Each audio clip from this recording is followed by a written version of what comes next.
sekunder. Og så har vi Tyler Hamilton. Og nu bliver der taget hul på et af de mest spændende sider i dette års Tour de France-bog for Hamiltons vedkommende. Kan han bekræfte sin sejr over smerten i de første halvanden uge, der er gået, og køre sig op? Han er blandt dem, der kan vinde den her enkeltstart. Hans mål har hele tiden været at besejre Armstrong netop i den her disciplin.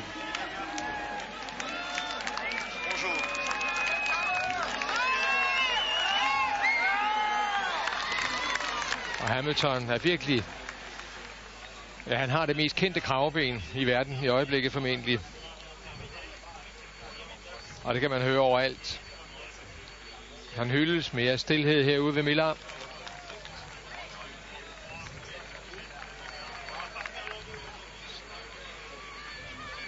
Ja, det vil være en triumf for Miller at komme ind og blande sig helt oppe, og måske altså sigte efter den alder. Det vil han jo simpelthen gøre, og sigte efter sejren på den her etape.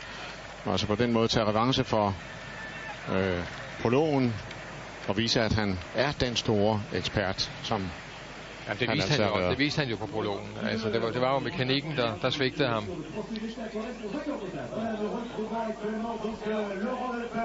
For selv næsten kørende på frihjul i mål var han ved at vinde. Det var han. Lefebvre fra et lille Jean de la Tour-mandskab ind i en overraskende god tid. 12. bedst.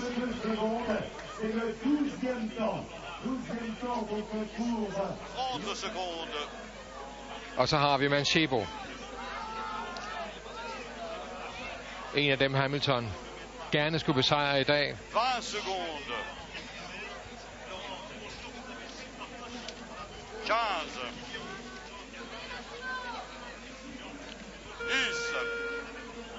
Hamilton har 15 sekunder til Manchebo. Et plus på 18 til Ulrik. 23 er han foran Barso. Subeldia er han 1.33 foran Moreau 2.12 og Millard 3.23. Og skal han se opad, så ser han så på Manchebo her, der er altså 15 sekunder bedre. Mayo er 50 sekunder bedre end Hamilton. Vinokurov 1.31 bedre. Og Armstrong 1.52 bedre. Her har vi Hamilton. Ja, man er straks kommet ind i en god, kraftudstrålende rytme. Rundt tråd. Meter udvindende tråd.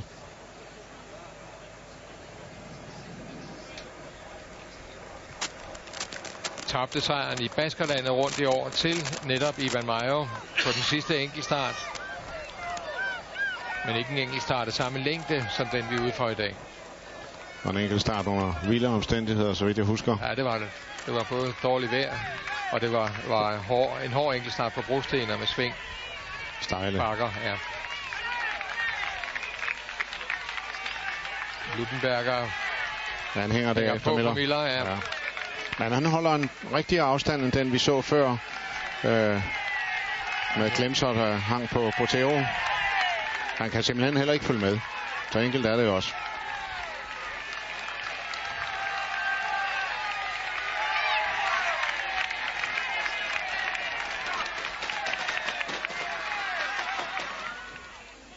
Iban Mayo. Det store spørgsmålstegn. Den suveræne vinder fra Alpe d'Huez.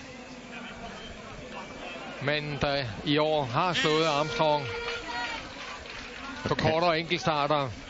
Cat-like står der som en kat. Og det var også sådan, han kørte på Alpe d'Huez. Kom væk i et kattespring.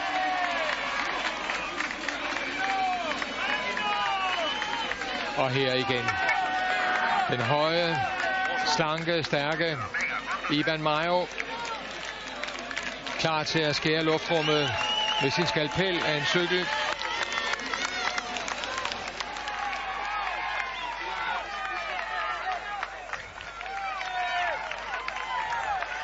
Mayo 1.02 efter Armstrong. 41 sekunder han efter Vinokurov. Han er 35 sekunder foran Manchebo. 50 sekunder foran Hamilton. Ullrich har han 1.08 til. Basso 1.23. Og Zubeldia 2.33. Og så er der 3.02 fra Mayo ned til Moreau. Og 6 minutter og 13 sekunder fra Mayo og ned til David Miller.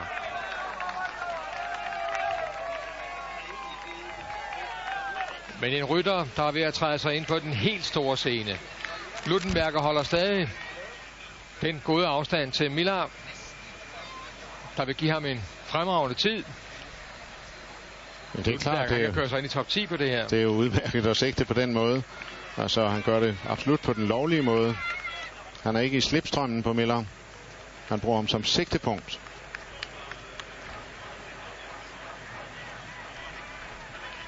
Så er spørgsmålet, hvor stærke briller man har. Det er vist nok 200 meter. Og så er det over i den anden side af vejen. Her er Vinokurov fra Kazakhstan. Også et fuldstændig roligt ansigt. 15 sekunder. Klar til at tage udfordringen op.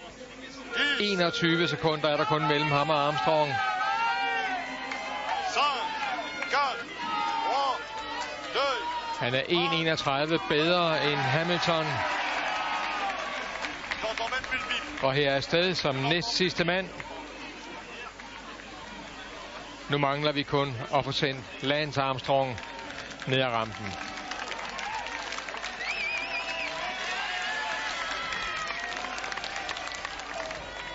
Moreau har passeret de 13 kilometer 44 sekunder dårligere. Han er på en 8. plads. Tyler Hamilton på vej hen mod punktet.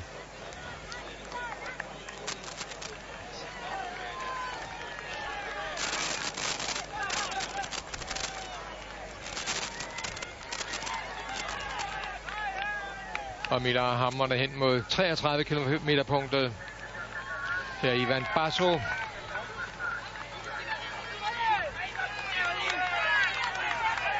Basso, der heller ikke har passeret endnu. Det har Sastre til gengæld i 19. bedste tid. Han er 1.03 efter. Efter Miller. Men de tider, man skal forholde sig til for Sastres vedkommende, ja, det er dem, der ligger foran. Og sådan set ikke Miller og Peschel. Og her er Lance Armstrong. Klar til det, han selv har betegnet som den vigtigste enkeltstart de seneste 5 år for hans vedkommende. Skal vi se en ny stor gul demonstration? Eller skal vi se en mand, der kan tvivles på, der er til at tale med jer? Det bliver spændende.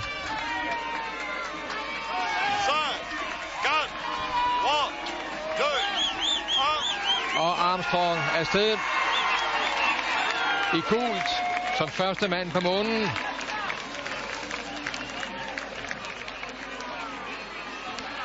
Og nu vil vi få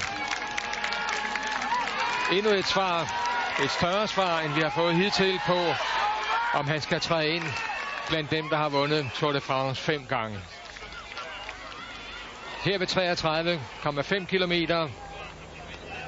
Chavanel, men langt nede.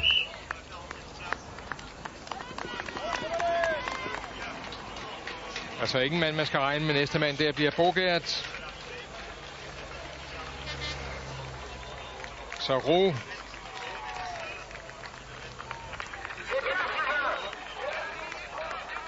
Men alle mand altså er afsted.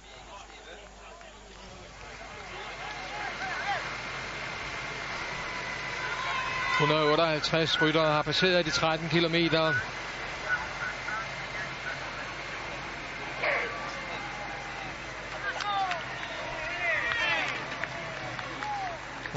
Og 58, hvis der må restere 9 ryttere.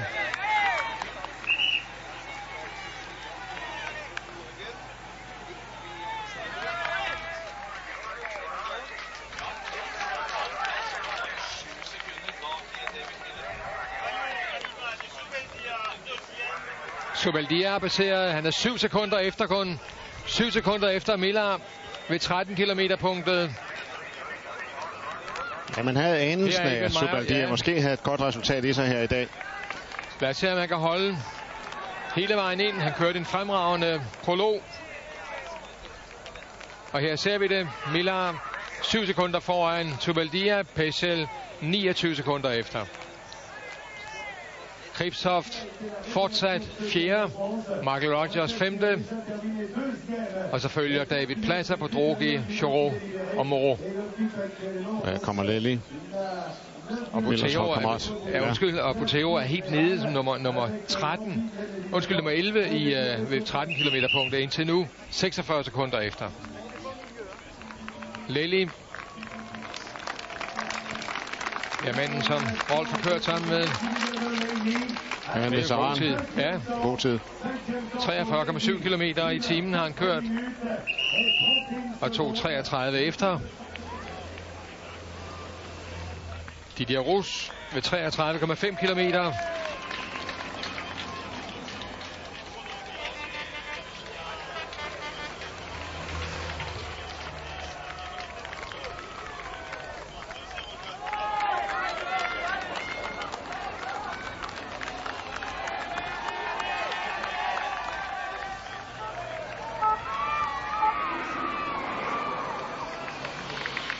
Didier Rus også med fuld fart på.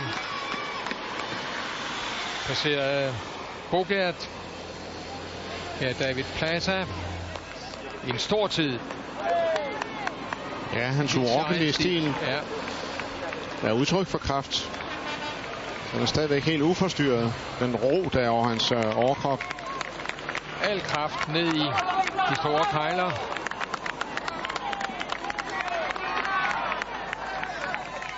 Og her igen Tyler Hamilton.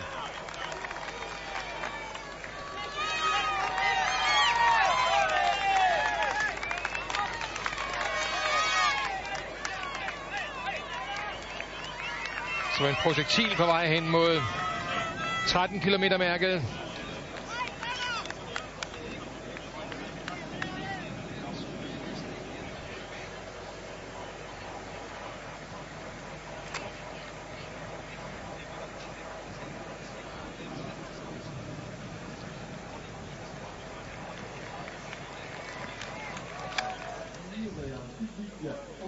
Roberto Heras bliver næste mand. Her var Niermann er på vej ind. Men ved 13 km-punktet bliver Heras næste mand. Og så følger Basso, Ullrich og Hamilton.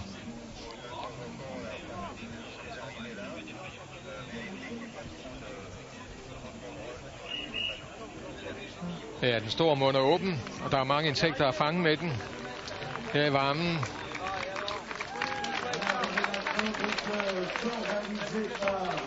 Tiende plads foreløbig til Niermann. Og her Jan Ullrich.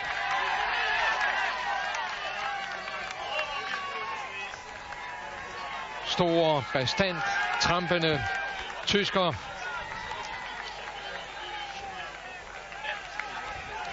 Manden, der for få måneder siden sad i lufthavnen og ikke ville køre. Han ville ikke køre ud til løbet simpelthen.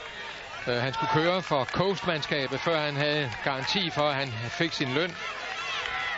Og så stillede han op. Han ankom 20 minutter før. Og kørte siden meget ballade igennem. Coast-holdet blev nedlagt, og så fik de altså oprettet Bianchi. Efter der havde været meget snak om, hvorvidt han skulle se Bjarne Riis og CSC. Men som man selv har udtrykt det flere gange, jeg er en mand nu. Jeg er voksen mand. Jeg er moden. Jeg kan selv. Og det har vi altså fået at se understreget her i løbet, hvor vi glæder os til at få svar på, hvad Iban Mayo kan. Miller ved 33,5 km mærket. Pesel tilbagelagde det i 42,27 sekunder. Og her er Miller, der vil tage den tid.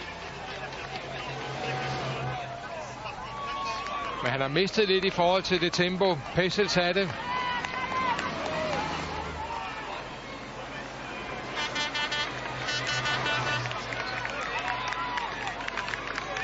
Ja, han bliver kun anden. lige nøjagtigt slået af Pessel. Det vil sige, Pessel har kørt et halvt minut hurtigere fra 13 til 33 kilometer. Ja, det er et meget farligt tegn for Miller. Altså satse så voldsomt på begyndelsen, og så gå lidt ned der. Altså det er selvfølgelig også et udtryk for Pessels meget, meget store præstation. Og altså en virkelig reference for de andre nu. Lance Armstrong.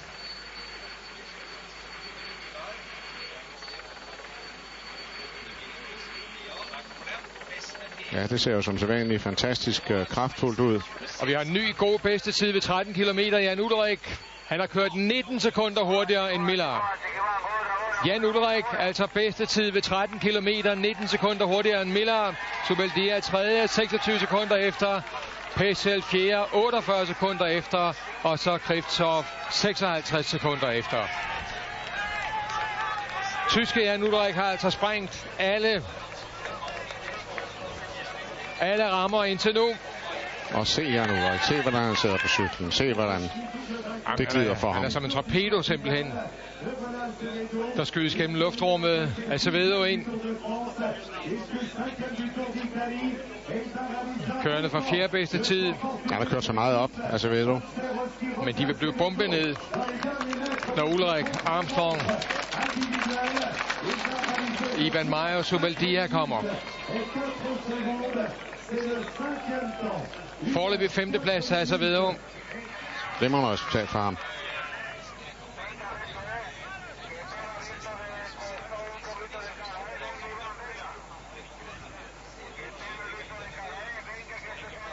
Her igen Iban Mayo. Hamilton er næste mand ved 13 km mærket.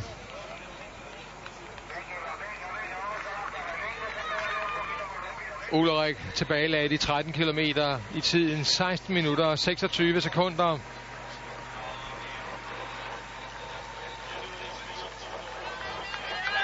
Og fræser nærmest Vinmarkeland op her.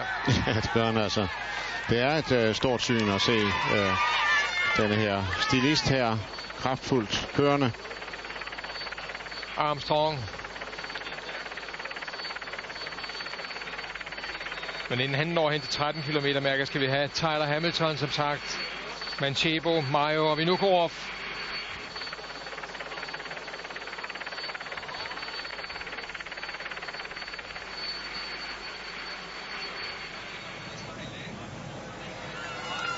Tyler Hamilton. Her er Manchebo. Nu er det spørgsmål om få sekunder. Hamilton er inde der. Han er i fjerde bedste tid, 35 sekunder dårligere end Ullrich.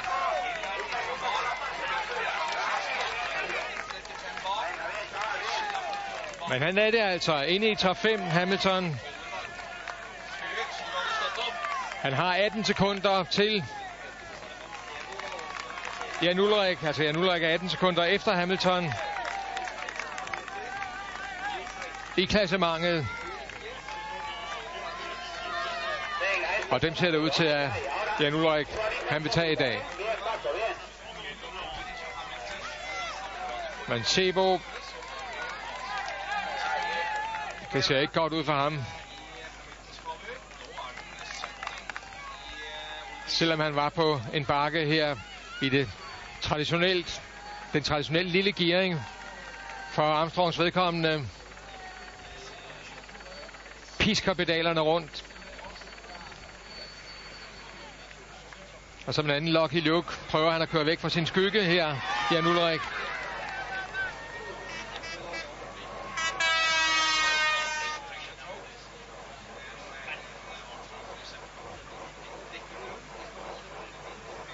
Men efter 13 kilometer, hvor der mangler 3, der er altså Ullrich bedst. 19 sekunder foran Miller, 26 foran Zubeldia, 35 foran Hamilton og 48 sekunder bedre end Pessel.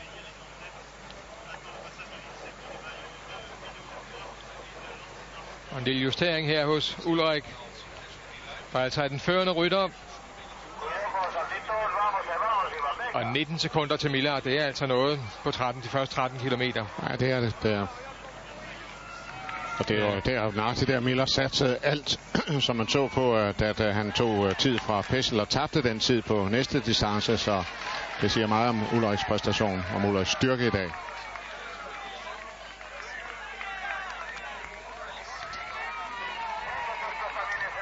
Næste spændende spørgsmål, Ivan Mayo.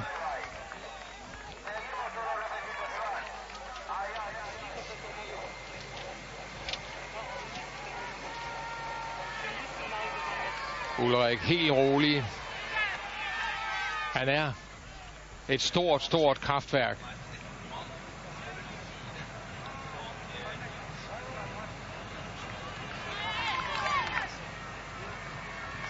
En turboladet mand.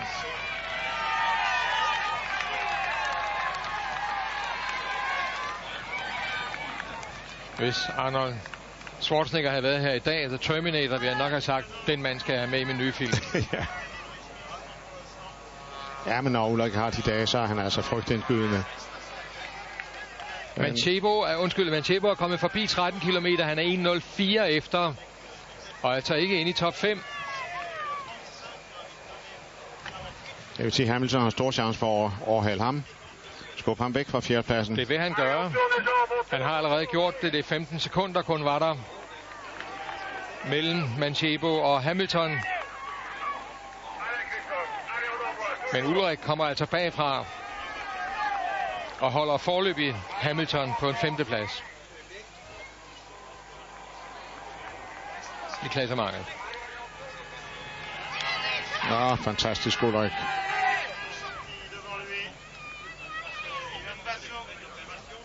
Ja, han er fuldstændig ligeglad. Basso hente.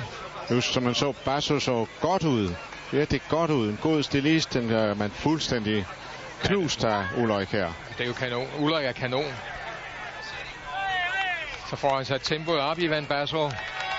Men han kan ikke holde den der afstand til og nu vi kommer hen på bakken her, så vil man nok se Ulrik træde yderligere væk. Der er ingen mulighed for at justere sit tempo til Ulrik der, det ser man. Ja, Ulrik 2 niveauer. Hele tiden er bestand. Under trikoloren, forbi Dannebro, forbi træerne, op og ned i landskabet. Alt er ligegyldigt for den store. Ulrik og Iban Mayo har passeret i 9. bedste tid kun. 10. bedste tid, 1.02 efter. 1.02 efter, altså ikke godt for Iban Mayo.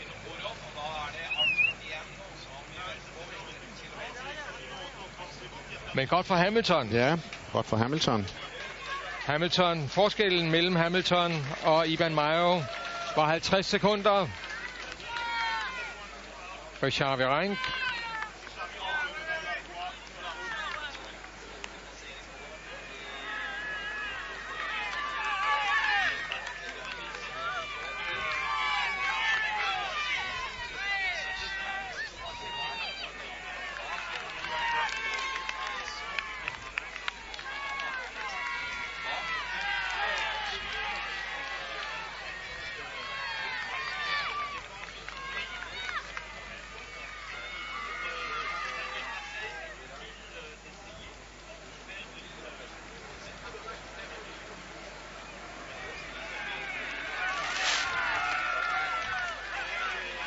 Men bedst som vi troede, at Miller skulle være der. Og så har vi Nukorov kommet. Nukorov er 3. bedst. Han er 19 sekunder efter, nøjagtigt som Miller. Hamilton ned på en 5. bedste tid ved 13 km mærket. Stillingen, hvor kun Armstrong mangler, det er Ulrik. Miller 19 sekunder efter Vinokurov, ligeledes 19 sekunder efter Subeldia 26, og Tyler Hamilton 35 sekunder efter. Her Vinokurov. Ja, det er... Ja, han bliver ved med at overgå sig selv. Vinokurov, fremragende enkeltstartskørsel af ham. En stor satsning i hvert fald på første stykke. Ja, for det er det næste stykke, der bliver ret afgørende. Det har vi set på tiderne. Her Parra på vej ind mod mål, sammen med Dafoe. Men vi har set fra de 13 til de 33 kilometer, at der tabte for eksempel David Millar et halvt minut til Petzl. Parra kan også køre tempokørsel. Det er helt overraskende, ja, bestemt. Det er ikke kun Bottino, der kan det altså. Det er Parra her i grønne trøje, der har taget det for.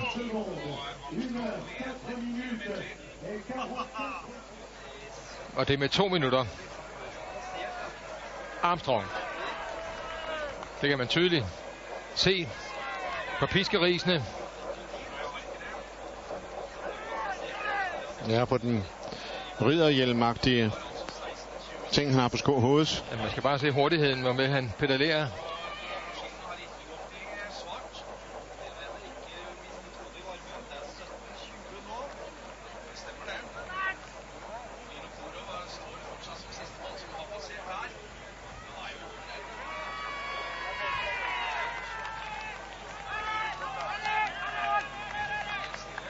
Og så er den ved at være der for Armstrong. Skal vi have hans tid for de første 13 kilometer.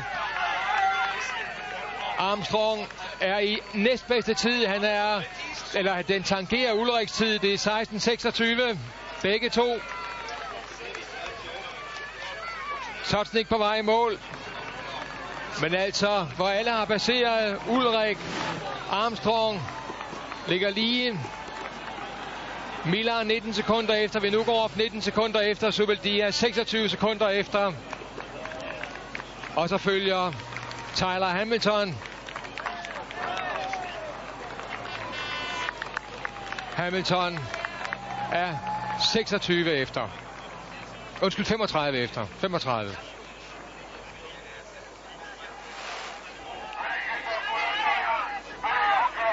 Christophe Moreau var nummer 14 kun ved 13 km punktet, 1:03 efter.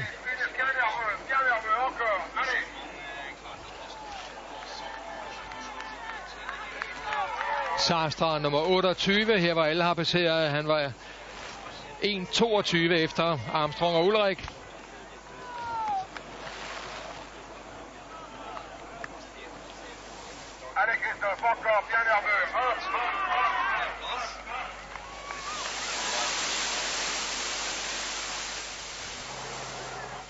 Men det er Ullrich, der sidder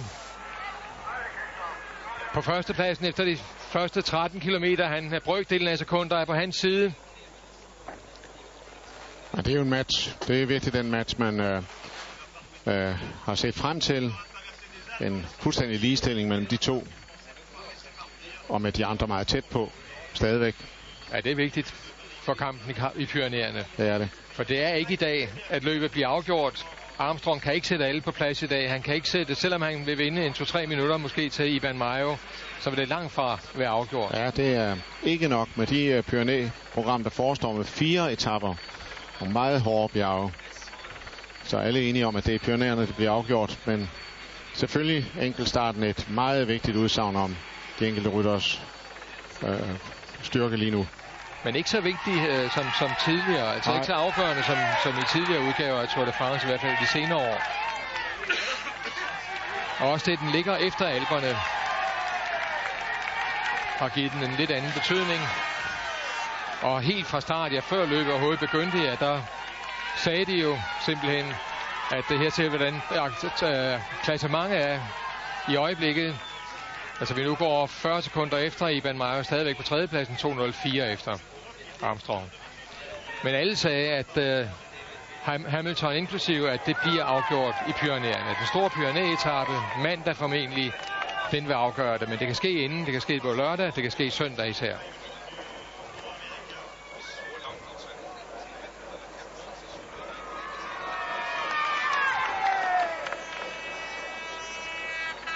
Men en Armstrong i form, en Ullrich i form. Det lover godt.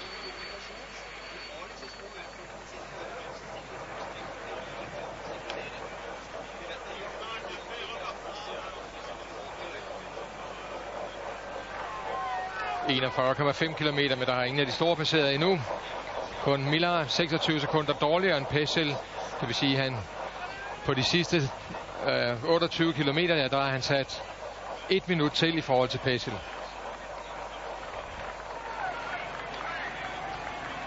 Moreau ved 33,5 km mærket.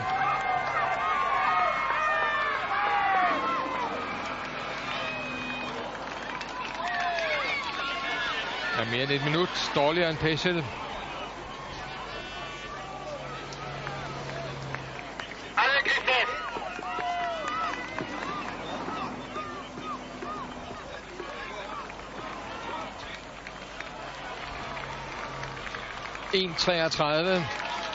Jeg holder en gennemsnitshastighed på 45,68 km i timen.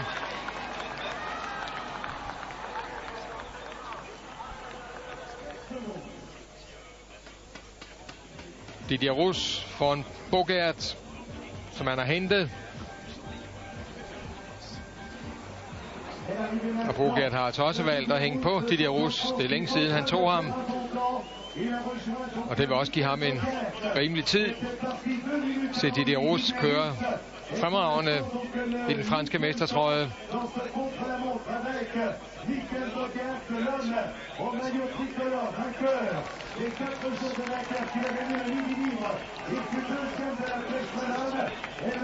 Men man bliver banket effektivt ned der tids- eller placeringsmæssigt. Ja, det gør man altså. Det er før nummer 8. Ja, og bliver en sandhedens prøve. Og nu nummer 14. 43,4 km i snit. David Plaza. Det er et vildt udtryk, han har i øjnene, men rolig harmoni, han har på cyklen med sin og et godt resultat. Ind på en 3. plads. En stor ekspert, David Plaza, i den her disciplin.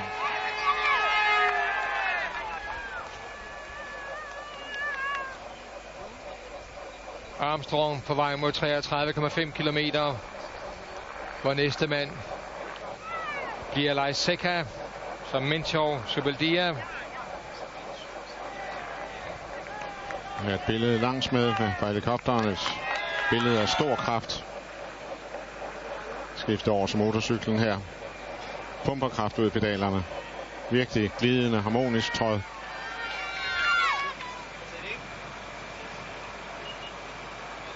Høj kadence. Ja, man kan.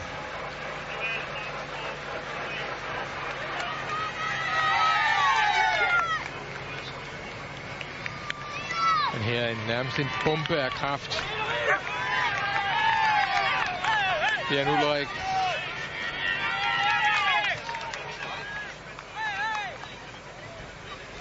Der altså fuldstændig har knust Ivan Basso. Vinokurov også flyvende. 4. bedst ved 13 km 19 sekunder efter bare. Og en mand, der i modsætning til Bottero virkelig har kørt sig ind i det her Tour de France, og nu altså også bliver bedre end Bottero formentlig på enkeltstart. Ja, det er forrygende. Og hvis muligheder man ikke kan altså rigtig beregne på forhånd. Han kan da vinde Tour de France. Jamen altså, det er helt ukendt, at han kan klare sig så godt i et 3 ugers etapeløb. Og farvel og tak, Eras. Det var Jan Ullrich, der passerede ham. Nu har han altså taget både Basso og Eras. Men Eras, han skal heller ikke noget rigtigt i dag. Han skal i hvert fald ikke ud og køre en pap med Ullrich. Nej, det skal han ikke. Det vil han gå i stykker på, simpelthen. Ganske enkelt. Eras, manden, der skal køre for Armstrong. Den vigtigste rytter for ham i Pyrenæerne. Han holder sit tempo. Det er Menchov på vej ind. Menchov, der hele tiden ligger godt til. Det var ved 33 km punkter for hans vedkommende. Miller,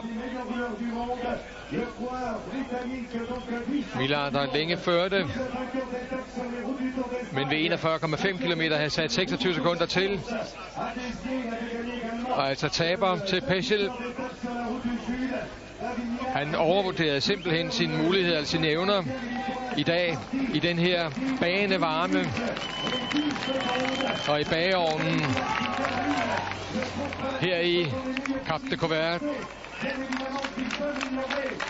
Ja, der er han virkelig tabt meget tid til Pessel. Silicic, flot, stor rytter, men 28,9 sekunder efter at have holdt gennemsnitsfart på 45 km i timen, 45,1. Zubeldia, bedste tid ved 33,5 km. Ja, der har vi altså en kommende mand, virkelig i cykelsporten i Tour de France. Så ham i prologen, og så vi ham klare sig virkelig godt i Alperne. Og her nu en fremragende enkeltstartstid af ham. Og så bliver Ullrich næste mand ved 33,5 km punktet.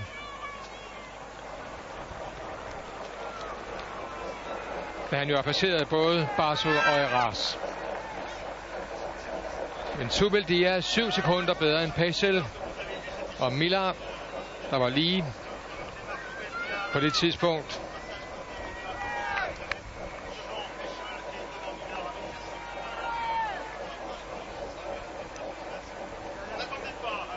Ja, det kan næsten se ud som om han bruger helikopteren som pæse. Ja, men det ser forlænget ud. Science fiction-agtigt ud. Ja, det gør det.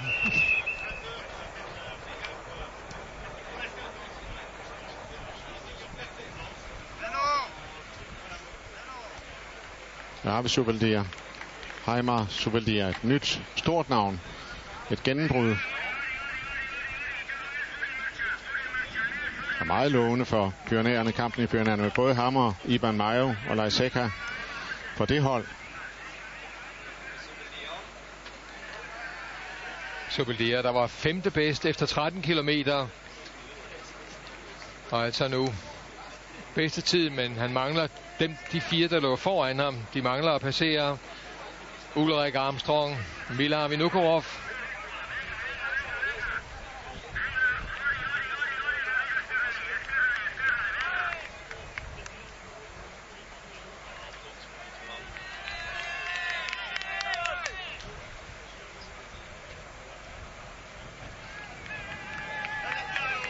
Jeg har omtalt pionererne som de runde, bløde, frodige bjerge, der modtager os så smukt. Og så slår så hårdt. Ja, det gør de. Og i år, der vil de også blomstre orange. Armstrong.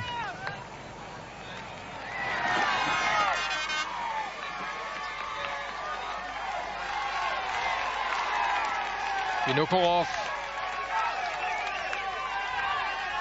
4. bedst efter 13 kilometer.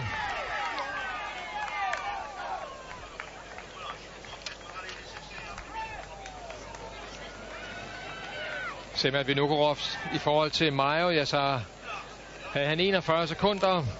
Manchebo 1.18. Hamilton 1.31. Ullrich 1.49 var der mellem dem, og de var fuldstændig... Der var 19 sekunder mellem dem ved 13 kilometer.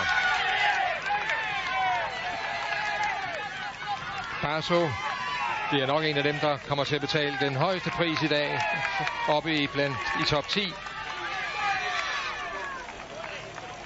Ullrich dundrende hen mod 33,5 km punktet. Aggressiv, angribende hele tiden, forserende. Og han har kørt en fantomtid der. Han banker alt og alle ned. Slår virkelig tiden ned med en dunhammer. Det er en flyvende Ullrich i dag. 49,6 kilometer i timen har han holdt. Det er en tysk torpedo, der er sendt afsted. Og som kører, suser den direkte vej mod mål. Med nærmest magnetisk kraft. Jakse her lever ikke op til de forventninger, man kunne have stillet til ham. Efter han er blevet ny førstemand på onsemandskabet. Det skifter over til Acevedo efter det her. Det må det helt klart gøre. Det må det. Nej, han ryster også på hovedet. Det gik ikke. Nej, han kan ellers køre en god enkeltstart. Har gjort det tidligere, Jakse, men ikke i dag. Eras har passeret 33,5 kilometer, og det har han gjort i en tid, der var 4 minutter 31 sekunder dårligere end Ulriks. Men som sagt heller ikke mand, der kører for det. Og så er Ulrik ved at æde den tredje, og det er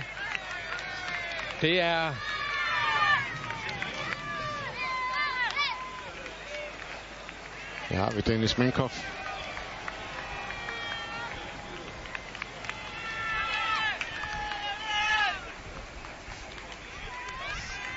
Og Zubeldia her.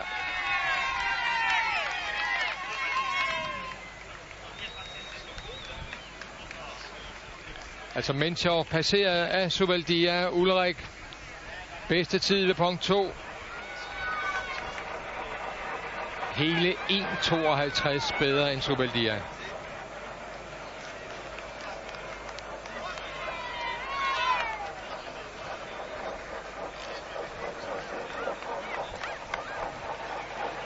Og det er utroligt med de her enkeltstarter. Der er som regel en rytter tidligt, der kører en god tid, der så holder længe. I dag var det Peschel. Og så pludselig, så kommer de store, og så eksploderer tiden simpelthen. Ja. Som Armstrong sagde, den vigtigste enkeltstart i 5 år.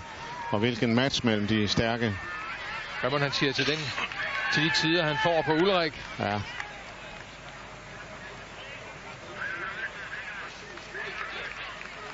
Armstrong var 26 sekunder foran, eller bedre end. Og Zubeldia overhælder sin egen holdkammerat Lars Sækker, der startede 4 minutter før ham.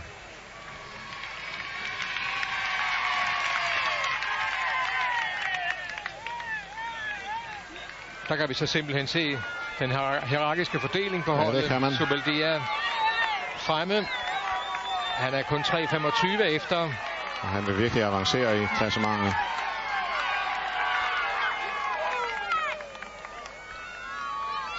Og spørgsmålet er faktisk, om Armstrong vil forsvare sin gule førertrøje. 20 kilometer har han tilbage. Basso har passeret 3 minutter og 42 sekunder efter ved de 33,5 kilometer.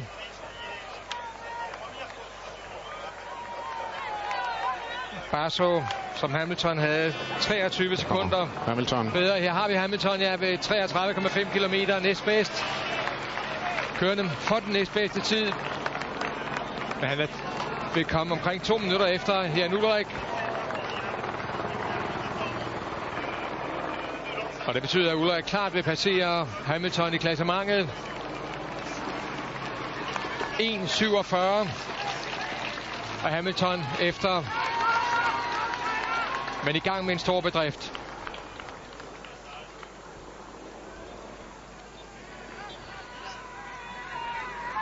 Man gør sig mange tanker i den her stilhed i billedet. I slow af ham. Her var vi tilbage i hurtigheden. Ja, man er op mod 2 supermænd i dag. Det må man sige. En Ulrik i sådan en stor form. Man må selv Hamilton sige, at så må man sigte efter det næstbedste. Ja, der er ikke andet at gøre. Han kører sig fuldstændig ud, men altså 1,48 var han efter. Og han kommer sandsynligvis til at avancere alligevel, Hamilton. Ja, Manchebo vil han tage klart, så er spørgsmålet Ivan Mayo. Ham kan han også tage 10 kilometer for Jan Ulrik. Ja, tilbage til Zubeldia. Og her ser vi ved de 33,5 kilometer. Hamilton er altså bedre end Zubeldia. 4 sekunder bedre der.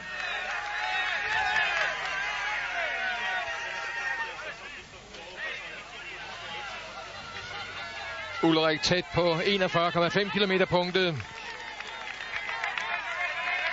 Hvor han igen vil springe tidsrammen. Moreau har baseret der 1,59 efter.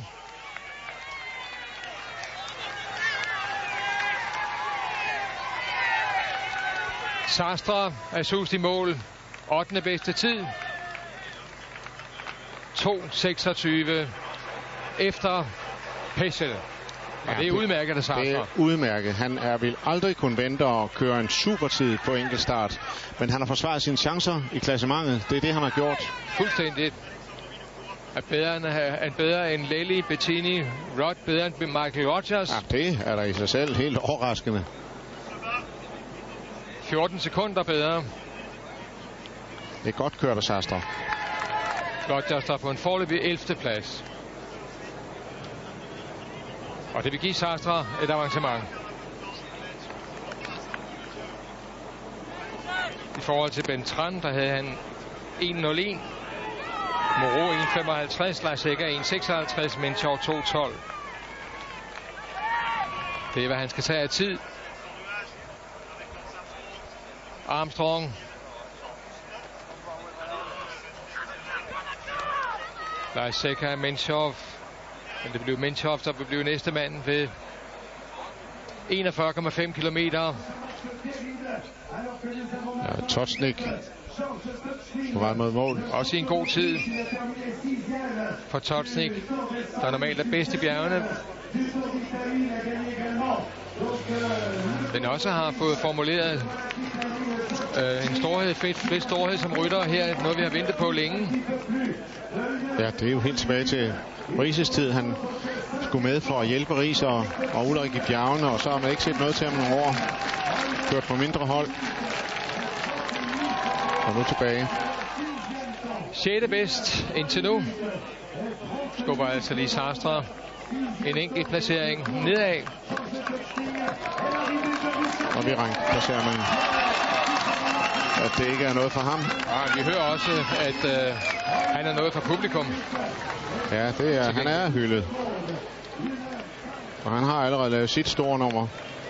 Det var Vinokurov er på vej op mod Ivan Mayo. Vinokurov er ved at tage Ivan Mayo. Ja, det er virkelig kontrapræstation af Mayo. Vinokurov, han kan virkelig det hele.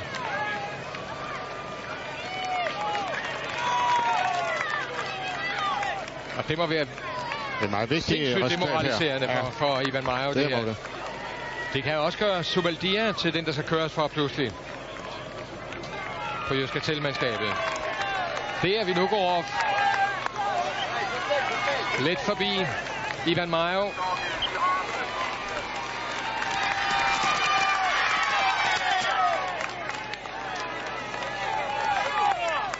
Ja, det kan blive frygteligt for Ivan Mayo, for den næste, der kommer, det er jo Armstrong bagfra. Ja, Vinokurov var i forvejen. Havde han et plus på 41 sekunder til Ivan Mayo. Nu det er altså 2.41.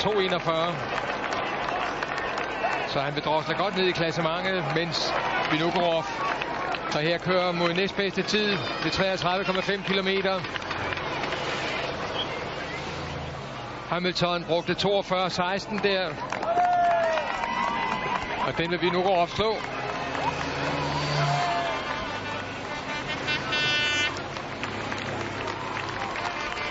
Ja, kun 1.01 er han efter Ullrich.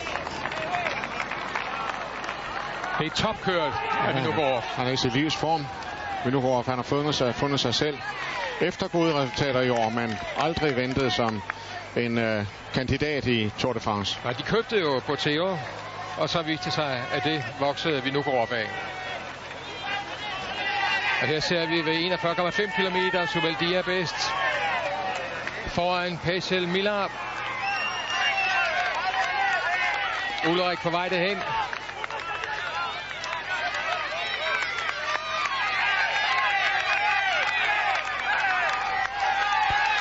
Unikke Ullrich.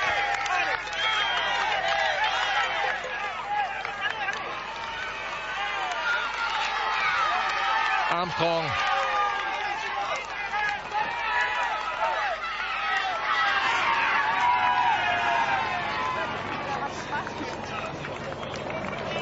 Ja, så kommer han hen til stedet. Ja, han kan slå ikke Ullrich. Han er langt efter Ullrich. Snart 20 sekunder. Nu. Ullrich er altså ved at knuse alt og alle, inklusive Lance Armstrong. 2 minutter og 10 sekunder er der imellem dem, eller var der inden starten. Ullrich i direkte udfordring mod den gule trøje. 39,4 sekunder. Ja, det er fantastisk spændende enkeltstart. Den er så indholdsrig, så vitaminrig. Altså Armstrong her var det, at alle ventede. Slår han til, knuser han de andre i dag på enkeltstarten? Nej, det gjorde han ikke. Det gør ham her. Det gør Ullrich. Ullrich og Vinokurov ligger også godt til. Efter de alle har passeret 33,5 kilometer, ja, så er Ullrich altså bedst. 40 sekunder foran Armstrong, 1.02 foran Vinokurov, 1.48 foran Hamilton og 1.52 foran Zubeldia. Her vil vi få Moreau i mål, men langt nede. Det vil betyde et avancement i klassementet for ham. 8. plads, 2 minutter og 1 sekund efter.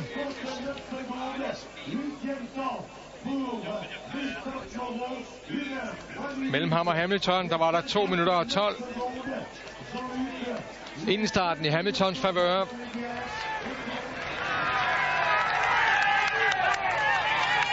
Og Hamilton er det altså stadig.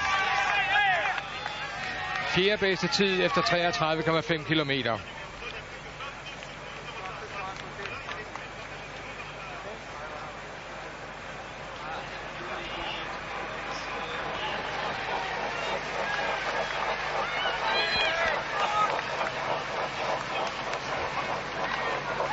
Og Ullrich pløjer nærmest asfalten op.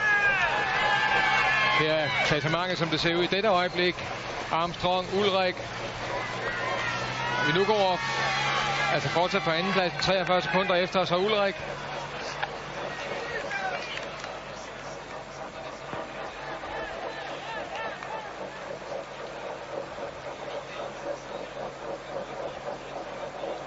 Ja, gul som kvæget, som marken.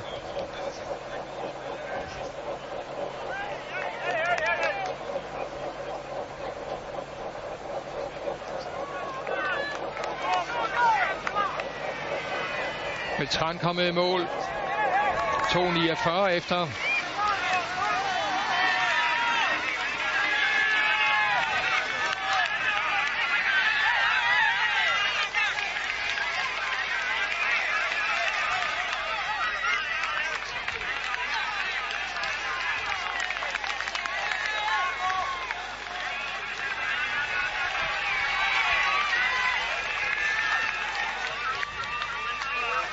Og så får vi Zubeldia på vej mod mål.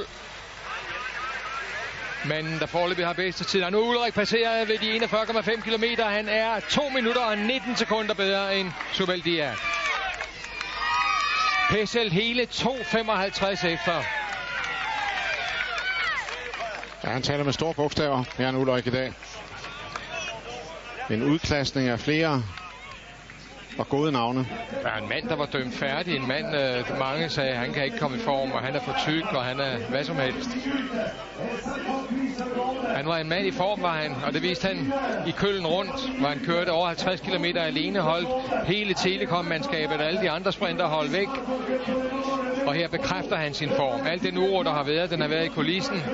Han har sørget for at holde formen på cyklen. Ja, det er imponerende. Det siger også meget om hans meget, meget forbedrede psyke, hans koncentrationsevne i vanskelige stunder faktisk, som han har været igennem her. En understregning af det, han selv siger. Jeg er blevet en mand, der kan klare mig selv.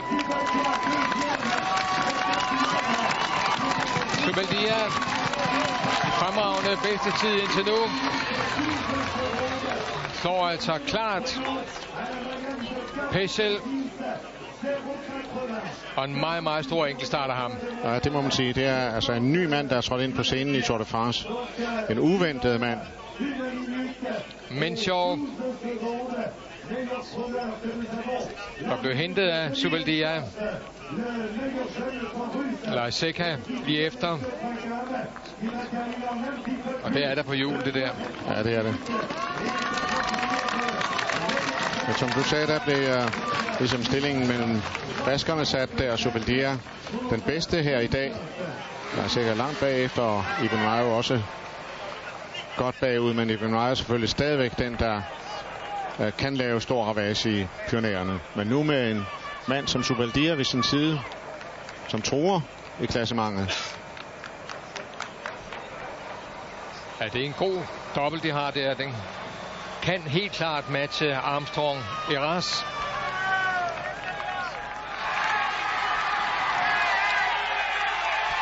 Det er nu Ulrich på vej mod en stor meriterende sejr. 40 sekunder var han bedre end Armstrong ved de 33,5 kilometer. Og hele 2.19 for en Zubeldia, som han har taget et halvt minut på fra de 33,5 til de 41,5 kilometer. Ja, det er jo det, der viser klassen. Altså, det er jo virkelig fantastisk, at Ulrich på ingen måde har oversat sig. Han er simpelthen fuldstændig suveræn og har disponeret kræfterne helt præcist. Ja, han har flere kræfter end de andre simpelthen. Ja, det har han. Og se, hans stil, den er urørlig, den er kraftfuld, og den er smidig. Og det er en fornøjelse at se på. Og han har simpelthen tilpasset det her. Han kan det her. Det han er bedst til, allerbedst til, det er det høje opskruende tempo, og så holde det. Accelerationerne er han mindre glad for. Temposkiftene i de høje bjerge.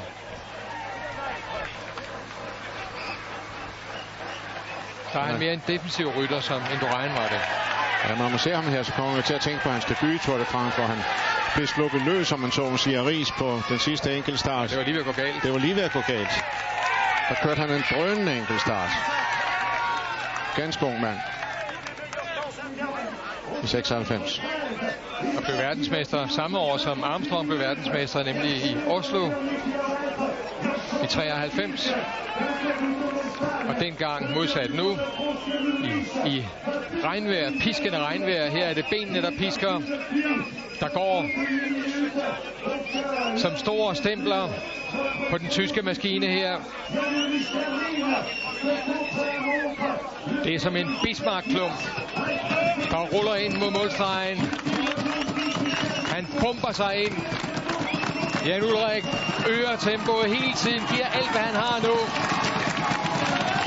Han kan næsten lave strøm til hele Tyskland, dette kraftværk.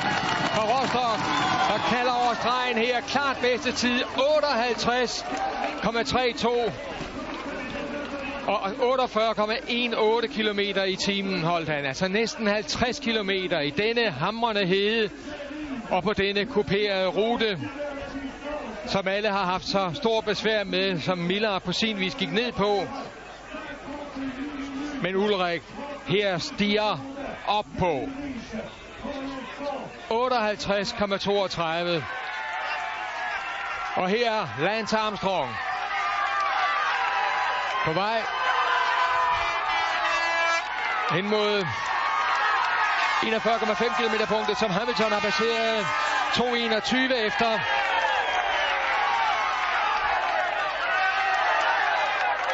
Så den hedder altså Ullrich, Zubeldia 2:19 efter, Hamilton 2:21 efter tredje bedst, så Pessel 2:55 efter, og Miller 3:21 efter.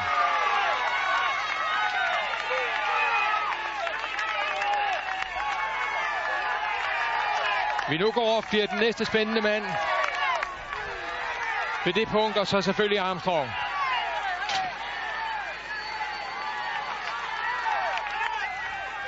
Iban Mayo ude af det her spil.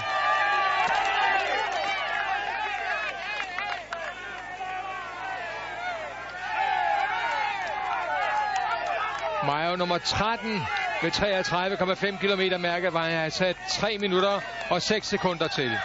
Vinokurov. Og Armstrong.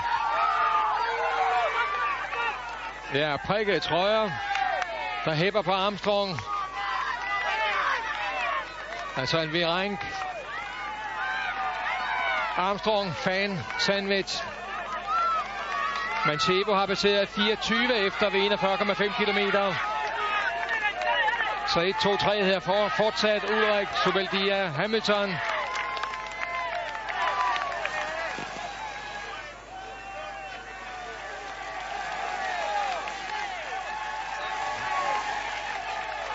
Vinokurov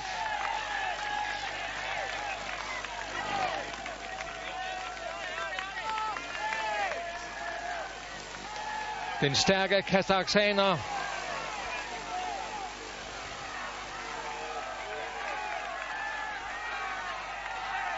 Der kom ud af Alperne med en etapesejr og en anden plads på Alpe d'Huez. Og kan blive den helt store overraskelse i det her løb i år. Stor udfordrer i klassementet nu til Armstrong, Ullrich, Iban Mayo her og Zubeldia. Basso er nede. Iban Mayo har sat tid til og være noget demoraliseret efter at have set Ullrich hamre forbi. Her Basso på vej ind.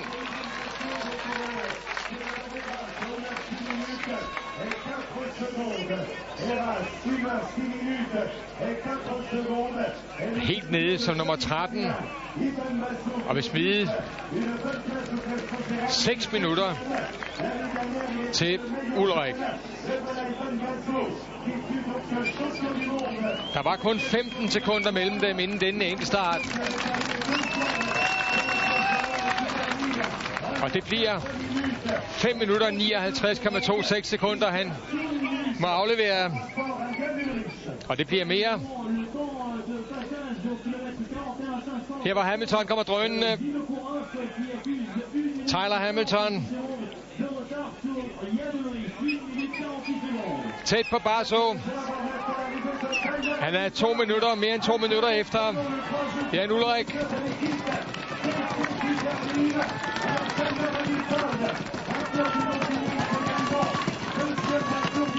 Men det er godt kæmpet, det er godt fightet af Tyler Hamilton. Lille mand, stor smertetaske, stor cyklist. Overstregen her i tredje bedste tid foreløbig. 2,42 efter Ullrich.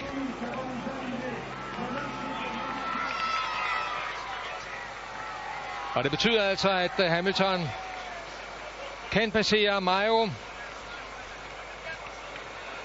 50 sekunder var der op til ham inden start. Og her ser vi Ullrich er 1.09 foran Armstrong ved de 41,5 kilometer. Alle har passeret der nu. Bedste tid Ullrich, Armstrong 1.09 efter, så 1.46 efter. Vi nu går op, Zubeldia 2.19 efter, Hamilton 2.21 efter.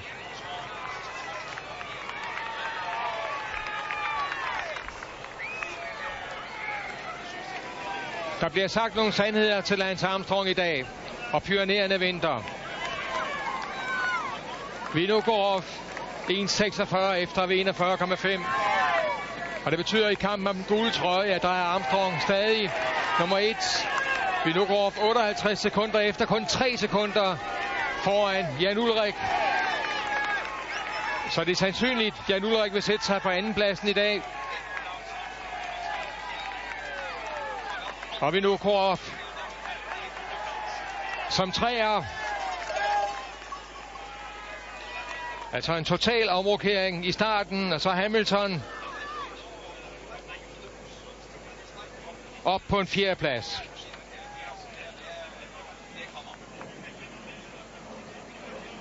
Og lige efter Zubeldia.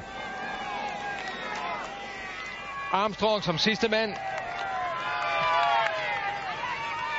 Eras i mål 7.32 efter. Han drosler altså langt ned i klassementet. Eller et stykke i hvert fald. Passeres af Zubeldia, Minchov og Moreau. Her er Iban Mayo kæmpende for at holde sig fremme.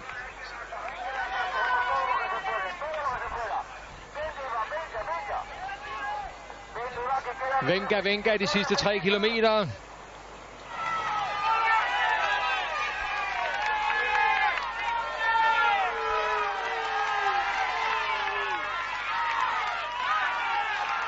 Og blev altså ikke hentet af Armstrong, som man kunne frygte på et tidspunkt, da Ullrich kom hamrende forbi. Vinokurov. Ja, det var ham, der tog Iban Mayo. Men lykkedes ikke for Armstrong. Ullrich tager det hele.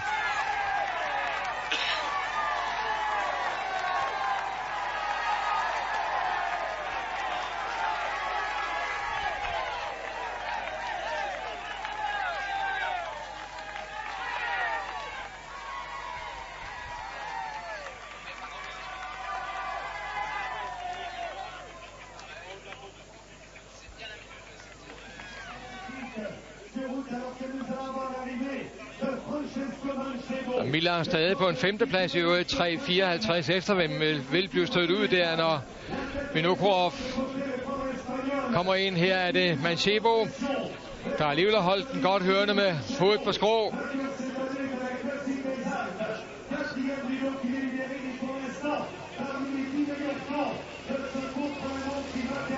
Har denne karakteristiske skæve kørestil på cyklen. Næsten som en eskartin.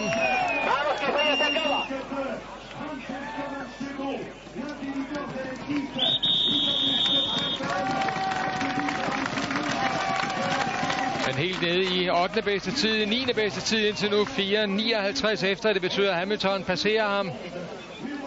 Hamilton passerer ham klart. Der var kun 15 sekunder mellem dem, inden de startede. Vinokurov på vej ind.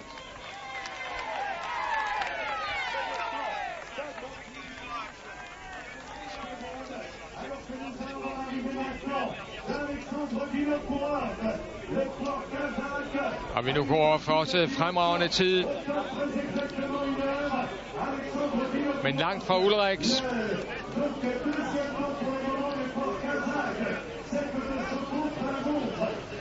Tæt på 2 minutter. Han vil smide til Ullrich.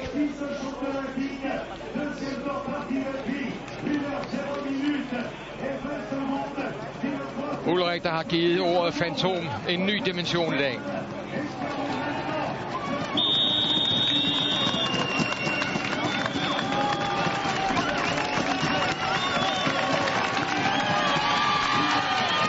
Ja, 2 minutter og 6 sekunder må Vinokurov aflevere til Jan Ullrich. Og der var 1.49 imellem dem inden start.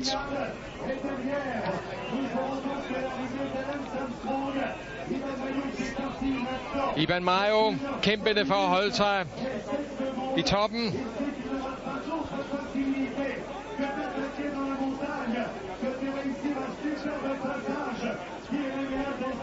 Men passeres klart af Jan Ullrich. Ullrich, der vil sætte sig på andenpladsen.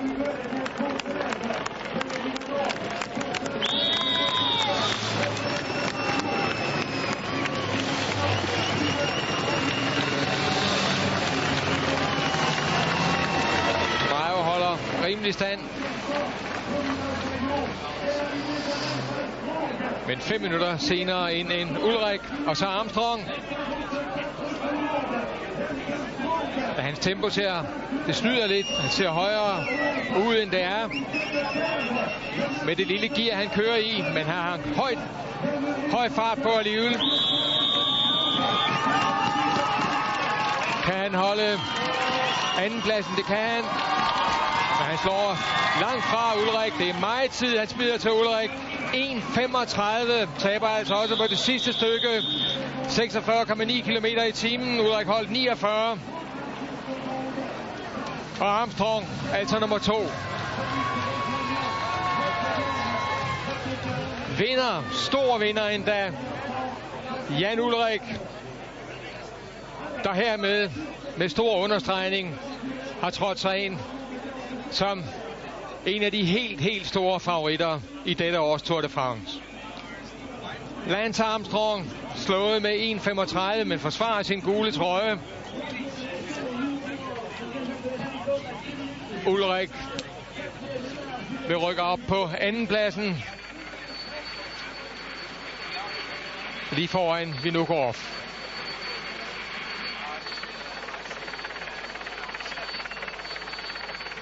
Og så følger Hamilton, Subaldia. Her ser vi det. etape. Resultatet, altså Hamilton på en fornem 5. plads.